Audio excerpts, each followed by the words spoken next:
बार लोग ये शिकायत करते हैं कि जो गैस की समस्या हो रही है तो वो सर पे चढ़ जाता है, तो इसके बारे में जानकारी दें। ये बहुत ही अच्छा प्रश्न है और मेरे हिसाब से मेरे बहुत सारे पेशेंट आके बोलते हैं, मैं इवन कभी कभी उनको बोलता भी हूँ कि ये कभी नहीं हो सकता है। तो मैं आपको इस चैनल के माध्यम से बताना चाहता हूँ कि ये जो समस्या है, बहुत जन ये बोलते हैं कि सर मैं यहाँ दर्द होता है, यहाँ दबाता हूँ तो मुंह से ढकार आता है, फिर यहाँ का दर्द आराम हो जाता है। पेट में कहीं दर्द होता है, मैं दबाता हूँ, ढकार आता है, आराम हो जाता है। सर में बहुत दर्द होने लगता है, गैस की गोली खाता हूँ, सर दर्द आराम हो जाता है। तो बहुत सारा सिम्टम जो शरीर के अलग हिस्सों में है, लेकिन उसको लोग गैस से कोरिलेट करते हैं। और उसमें सबसे बड़ा जो खतरनाक चीज़ है वो है हार्ट अटैक। हार्ट अटैक आता है जब पेशेंट को, ओल्ड एज के पेशेंट को बहुत बार उतना दर्द नहीं होता, बट डिस्कम्फर्ट होता है। डिस्कम्फर्ट का एरिया होता है ये हुआ तो तब तो लोग समझते हैं कि चलो मेरे मुझे हार्ट अटैक है। कभी कभी डिस्कम्फर्ट यहाँ होता है, जस्ट नाभि के ऊपर डिस्कम्फर्ट, सोचते हैं गैस है, और गैस के कारण वो 2-3 दिन घर में ही रह जाते हैं गैस की गोली खाते हुए। मैंने बहुत सारा केस देखा है। और हार्ट अटैक के कारण उनका सीवियरिटी इतना बढ़ जाता है कि जब वो पहुँचते हैं डॉक्टर के पास तब तक समय खत्म हो चुका होता है। तो कभी भी आपको अचानक से दर्द उठे, अचानक से कहीं तकलीफ समझ में आ रही है, तो ये हार्ट अटैक भी हो सकता है। तो इसके लिए भी अपने दिमाग में बात रखें, ईसीजी कराएं, डॉक्टर से मिलें और उसको भी रूल आउट करें, पहली चीज़। दूसरी चीज़ कि माथा पे गैस चढ़ जाता है, एक्चुअली क्या है, आपके शरीर में कोई भी ऑर्गन अगर डिस्ट्रेस में है, जैसे पेट बहुत बड़ी चीज़ है ना, यहाँ से शुरू होकर नीचे तक है। पेट आपका डिस्ट्रेस में, ब्लोटेड है, आप में उसमें गैस भर दिया है, वो निकाल नहीं पा रहा है, वो बहुत ही रेस्टलेस फील कर रहा है, तो उस समय आपका कोई भी ऑर्गन और डिस्ट्रेस में जा सकता है ड्यू टू डैट पर्टिकुलर। चढ़ता नहीं है, लेकिन अगर यहाँ दिक्कत है तो ब्रेन में दर्द, माथा में दर्द होना, ये यहाँ के दिक्कत के कारण है। या आप सिंपल ऐसे समझिए कि आपको किसी चीज़ के लिए घबराहट हो गई, आपका कल परीक्षा है, आपकी तैयारी नहीं हुई है, तब भी माथा में दर्द होगा।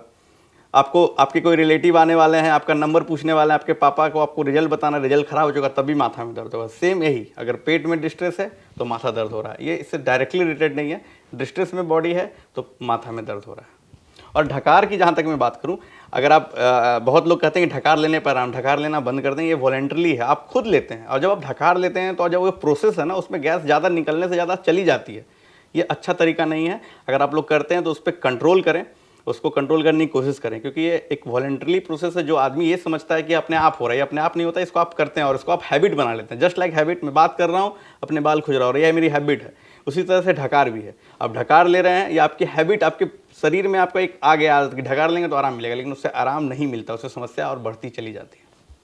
कई बार जो लोग कंटिन्यू गैस की दवाई खाते हैं तो उन्हें खाने का सही समय क्या होता है, सही तरीका क्या है?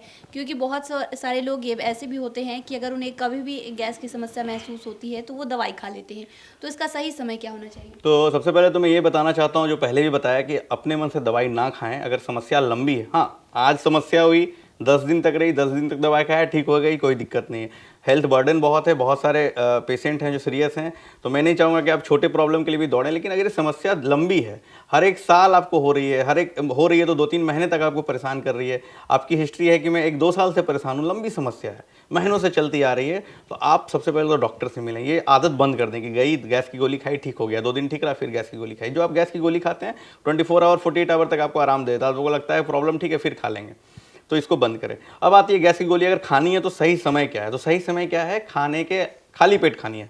जो भी आप पीपीआई लेते हैं, ओमेप्राजोल, पेंटोप्राजोल, वो खाली पेट में ही अच्छे से काम करता है। खाली पेट में खाने के बाद, खाना आधे घंटे बाद खाना है, ये भी फिक्स कर लें। ऐसा नहीं खाली पेट दवाई खा लिया सुबह में, 5 घंटे बाद खाना खा रहे हैं, फिर गैस की गोली की एफिकेसी कम हो जाएगी। सुबह 7 बजे दवाई खाई, मैं अपने प्रिस्क्रिप्शन में लिखता हूँ और आपको भी बता रहा हूँ, 7 बजे दवाई खाई तो 7:30 बजे नाश्ता कर लेना है, तभी गैस की गोली सबसे अच्छे से काम करती है।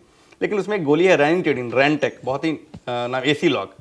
ये दवाई जो, उसके लिए कोई टाइम नहीं, कभी भी खाएंगे वो आपको काम करेगा, तो ये उसके लिए है। फिर आता है, बहुत सारी सिरप आती है, डाइजिन, बहुत सारी सिरप ऐसे करके जो आराम देती है इंस्टेंट। वो है क्या, एक्चुअली क्या है ना, आपके पेट में गैस है, एसिड है, वो एसिड है, उसमें अगर एसिड पे आप अल्कली डाल दें, जो बेसिक केमिस्ट्री है, अगर बहुत ज़्यादा एसिडिटी है उस पर अल्कली डाल दें तो न्यूट्रलाइज हो जाता है। तो जो आप देखते हैं ये सब जो सिरप, उसमें एक्चुअली अल्कली है, magnesium hydroxide, aluminium hydroxide, alkali है, क्षार है, तो वो अल्टीमेटली एसिड को न्यूट्रलाइज कर देता है, तो इंस्टेंट रिलीफ देता है, बट ये सोल्यूशन नहीं है। बस उसी क्षण के लिए आराम, जब आपने लिया फिर से वो प्रॉब्लम शुरू हो जाती है। तो इसके बारे में भी आपको समझना हो। उसकी टाइमिंग फिक्स नहीं है, अगर आपको प्रॉब्लम बहुत ज़्यादा हो रही आप उसको ले सकते हैं, लेकिन उसका क्रोनिक अगर आप ले रहे हैं उसका भी साइड इफेक्ट है।